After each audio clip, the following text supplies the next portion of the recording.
मेरे खुद के नहीं आ रही बोल, सब्सिडी आई नहीं रही बोल। आई नहीं रही। हाँ नहीं आ रही बोल, नहीं आ रही। दिखाओ तो 1 साल बाद दारू क्यों पीने जा रहे हो? दारू पैसे की पी रहे अपन। पैसे की पी रहे तो पैसों की होगी तो भरवा लो। तो अकाउंट में पैसा तो आना चाहिए सब्सिडी का, वो भी नहीं आ रहा। तो सरकार तो खा रही है, सरकार कहाँ से खागी? बीजेपी सरकार तो खा रही है। जानू बोलो आपको, लोगों की 4 टंकी आती थी पहले, आजकल है ना गाँवों में जा रही है। मोदी सरकार ने बोला, मोदी जी ने, कि है ना मेरा 1% काला धन हो ना नोटबंदी में, 1 रुपया काला धन का हो तो मेरे को जेल के किसी भी चौराहे पे खड़ा करके जला देना, मैं कुछ नहीं कहूँगा। सारा हिसाब दिया 1 रुपए का। और है ना सब्सिडी कहा था मोदी जी ने, क्या ना जिनके 4 सब्सिडी दी है वो 3 ही लो। आपको नहीं दिया, मीडिया पे जाके देखो, आज तक पे जाके। अरे 1 मिनट रुको, ये मोदी जी ने नोटबंदी करवाया, उसका क्या फर्क पड़ा? नोटबंदी से 17% काला धन अभी निकल गया।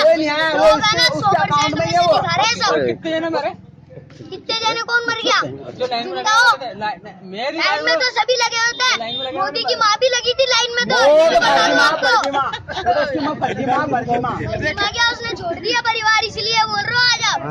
राहुल गांधी जो कह रहा था मैं शिव भक्त हूँ, मेरी फैमिली शिव भक्त है, वहाँ पे जाके उस पर सवाल उठ गए कि ये है ना गैर हिंदू है। क्या बात, ये सब्सिडी बंद हो जानी चाहिए, नहीं हो जानी चाहिए? क्यों होनी चाहिए? मैं तो भैया बोल रहा हूँ बीजेपी सरकार आनी नहीं तो चाहिए। मिलेगी आपको, कैसे मिलेगी? आप करो तो सही कोई काम। सब कुछ कर ली, बैंक में आधार कार्ड और पासबुक जमा कर दी, आज तक भी नहीं आ रही। जाट भाइयों राम राम। मैं आरती तालान तालियान खाप की बेटी हूँ। आपसे बस इतना कहना है कि अगले कुछ दिनों में मतदान है और हमें अपने आने वाली पीढ़ियों का भविष्य देखकर राष्ट्र हित में मतदान करना है। एक बात पहले ही स्पष्ट कर दूं कि ना तो मैं और ना ही मेरे परिवार का कोई व्यक्ति किसी राजनीतिक दल का सदस्य है, परंतु राष्ट्रहित के विषय पर अपनी राय रखना अपना कर्तव्य समझती हूँ। यह सच है कि हमारे कुछ भाइयों के मन में सरकार के प्रति कुछ नाराजगी है। वैसे शिकायत तो सरकारों से हमारी हमेशा से ही रहती आई है। मुख्यमंत्री वीर बहादुर सिंह से लेकर नारायण दत्त तिवारी, मुलायम सिंह, मायावती जी और अखिलेश तक, चौधरी चरण सिंह प्रधानमंत्री थे तो हम उनके घर तक भी पहुंच गए थे विरोध करने। वीर बहादुर सिंह को तो हमने करवे का पानी तक पिलवा दिया था। लेकिन वो नाराजगी इतनी बड़ी नहीं है कि हम मुख्तार अंसारी, अतीक अहमद, हाजी गल्ला जैसे गुंडों के नेता अखिलेश यादव को मुख्यमंत्री बनवा दें और उस आजम खान को जेल से बाहर निकलने में मददगार बन जाए, जिसकी मक्कारी के कारण मुजफ्फरनगर दंगा हुआ था, जिसके बाद हमारे बच्चे मुकदमों में उलझे रहे थे। हम भूले नहीं हैं जब 5 साल पहले शाम ढलते ही अंधेरा कायम हो जाता था। कभी शाम को बिजली नहीं आती थी, रात रात भर खेत में पड़े रहते थे पर 2 बीघा खेत नहीं भरता था। सुबह घर लौटने पर पता चलता था कि भैंस चोरी हो गई है। 2 दिन खेत नहीं गए तो ट्यूबवेल से मोटर चोरी हो जाती थी। खेतों में दिन दहाड़े बांधकर लूट लिया जाता था। रिश्तेदार भी दिन छिपने के बाद गांव में जाने से डरते थे। पिछले 5 साल में यह सब कुछ बदल गया है। किसान आंदोलन के नाम पर कुछ लोगों की नाराजगी है, यह बात ठीक है, कुछ चूक हुई है, परंतु कभी हमने सोचा है कि पश्चिमी उत्तर प्रदेश का एक भी किसान किसी कानून से प्रभावित था क्या? बताओ। ठीक है, हम दिमाग का काम भी हाथ पैरों से लेते हैं, पर यह भी तो ठीक नहीं है कि उसे बिना यूज किए पूरा का पूरा पन्नी पैक ही भगवान जी को जाकर लौटा दें। अरे भाई, इतनी लड़ाई गन्ने के भाव पर लड़ी होती या बिजली के बिल पर लड़ी होती तो कितना फायदा हो गया होता। जरा सोचना एक बार। पता नहीं याद है या भूल गए, 1989 में चौधरी अजीत सिंह मुख्यमंत्री की शपथ लेने वाले थे। आधी रात में मुलायम सिंह के पहलवानों ने उनके 15 समर्थक विधायकों का अपहरण कर लिया था। 5 वोटों से चौधरी साहब हार गए और मुलायम सिंह मुख्यमंत्री बन गया।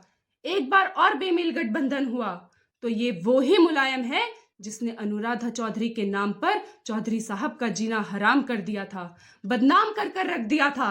थक हार कर वह सरकार से अलग हट गए और उन्हें कहना पड़ा कि जिस गाड़ी में सपा का झंडा उस गाड़ी में गुंडा।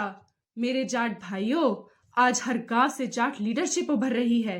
21 जाट चुनावी मैदान में हैं, जबकि अखिलेश ने जयंत चौधरी का इलाज बांधने के लिए नाहिद हसन, मोहम्मद हमीद, हाजी यूनुस, गुलाम मोहम्मद, महबूब अली और कमाल अख्तर जैसों को हमारी छाती पर बैठाने की साजिश रच रखी है। अगर गलती से भी ये जीत गए तो पहले ही दिन समाजवादी गुंडा पार्टी में भाग जाएंगे। मार्कशीट उदाहरण है। जयंत चौधरी वहां जीतने की स्थिति में थे। जानबूझकर संजय लाठर को उनके सामने उतार दिया है अखिलेश ने। बर्बाद करना चाहता है वो जयंत चौधरी को। याद रखना, सबसे बड़ा दुश्मन है वो जाटों का। जैसे पिछली बार मायावती की कैडर वोट लेकर चुनाव के तुरंत बाद लात मार दी थी उनको, ऐसे ही अगर कुछ विधायक जयंत के जीत भी गए तो उन्हें वह अपने साथ मिलाकर जयंत को लात मार देगा, मायावती की ही तरह। परंतु मात्र जयंत चौधरी विषय नहीं है हमारा। उनके लिए तो अमित शाह ने भी कह दिया है, और लिख कर रख लो, चुनाव के बाद जीत हो या हार, वे भाजपा में शामिल हो जाएंगे। यही उनके हित में है और यही लोग चाहते भी हैं। पर बात केवल उनकी नहीं है, बात हमारी बहन बेटियों की सुरक्षा की है। बड़ी मुश्किल से पिछले 5 साल में यह वातावरण बना है जब गुंडा तत्वों की संपत्ति पर बुलडोजर चला है और उनकी गुंडागर्दी पर लगाम लगी है। हम लोग वीर गोकुला, राजा राम जाट और महाराजा सूरजमल की संतान हैं, जो मुगलों से टक्कर लेते लेते मर तो गए, परंतु विदेशी ताकतों से समझौता नहीं किया। बाबर और खिलजी की संतानों से हमारा डीएनए मैच नहीं करता। हम सब कुछ बर्दाश्त कर सकते हैं, पर इनकी गुंडागर्दी नहीं। यह सही है कि मैं कह रहा था कि इस बार भूल मत जाना उन बेटों के बलिदान को, जिन्होंने कवाल में बहनों की रक्षा के लिए गंवाया था अपनी जान को। जिन्होंने गंवाया था अपनी जान को, मैं तो उन्हें कभी भूल सकता नहीं। इसीलिए मेरी नजरें हैं कमल के फूल पर, मैं किसी और को तकता नहीं। कान खोलकर सुनो गौर से, किस किस में है कितना खोट। साइकिल के मत हाथ लगाइयो, फिर मारेगी थारे चोट। फिर मारेगी थारे चोट, तुम्हें गेर नहर में कर दे गुम। और 7 सितंबर भूल न जाइयो, याद हमेशा रखियो तुम। हाथी से भी बचकर रहियो, सुनो गौर से मेरी बात। उसकी पूंछ पकड़ियो मत ना, वो मारेगा थारे लात। और पंजे से भी बचकर रहियो, उसके लंबे हैं नाखून। मौका ही मिलते थारी खाल फाड़ दे, बह जाएगा थारा सारा खून। नल भी बेचारा हिम्मत हारा, उसकी गड़बड़ कर रही वाल। उसके ढोरे जाइयो मत ना, वो पानी की कर रहा टाल। कहीं खिलता मिल जा फूल कमल का, उस पे करियो पूरी गौर। और मिले सुरक्षा सबे बराबर, कोई ताकतवर हो या कमजोर। यूं कह रहा था। बहुत बढ़िया। जय श्री राम।